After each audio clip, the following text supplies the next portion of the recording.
para sa kapakanan ng bansa. Handa raw si Pangulong Ferdinand Marcos Jr. na makipagbati kay Vice President Sara Duterte. Sinabi ni Presidential Communications Secretary Dave Gomez na para sa interes ng bansa at pagkakaisa ng mamamayang Pilipino, handa raw si PBBM na mag-usap sila ni VP Sara. Ayon kay Gomez, magkailang beses niyang narinig ang Pangulo na bukas ito na magkaroon ng pag-uusap sila ng Vice President.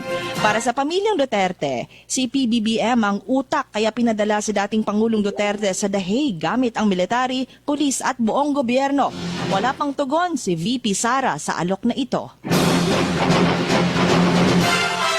Samantala, patay na ang binuo ni Pangulong Marcos na Independent Commission for Infrastructure matapos na magbitiw ang isa sa mga miyembro nito na si dating DPWH Secretary Babe Singson. Wala nang kredibilidad ang komisyon na binuo at binayaran ng Malacanang para imbestigahan ang anomalya sa flood control projects. Ayon nito kay House Senior Deputy Minority Leader Edgar Erice. Sinabi ni Erice na si Singson ay nagbitiw dahil ayaw niyang mapahamak ang kanyang pamilya. Bukod pa sa matanda na siya at ayaw na niyang ma-stress sa buhay.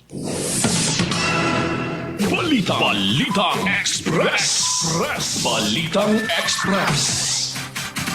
Dating Senators Bong Revilla, Nancy Binay, Grace Poe at iba pa pinakakasuhan ng ICI kaugnay ng anomalya sa flood control projects.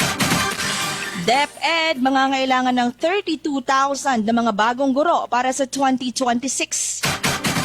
Sahod ng mga pulis at sundalo itinaas ni Pangulong Marcos sa harap ng kwento-kwento na military-led civilian junta. Suspension ni Congressman Barzaga sa Kongreso, binatikos ni VP Sara. Aniya, bahagi ito ng taktikam ng Marcos government na patahimikin ang mga bumabatikos sa kapalpakan at korupsyon sa gobyerno.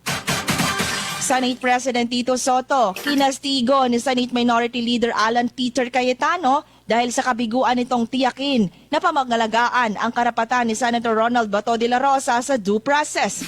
Ito ay sa harap ng balitang may warrant of arrest ang ICC na ipatutupad ng Malacanang.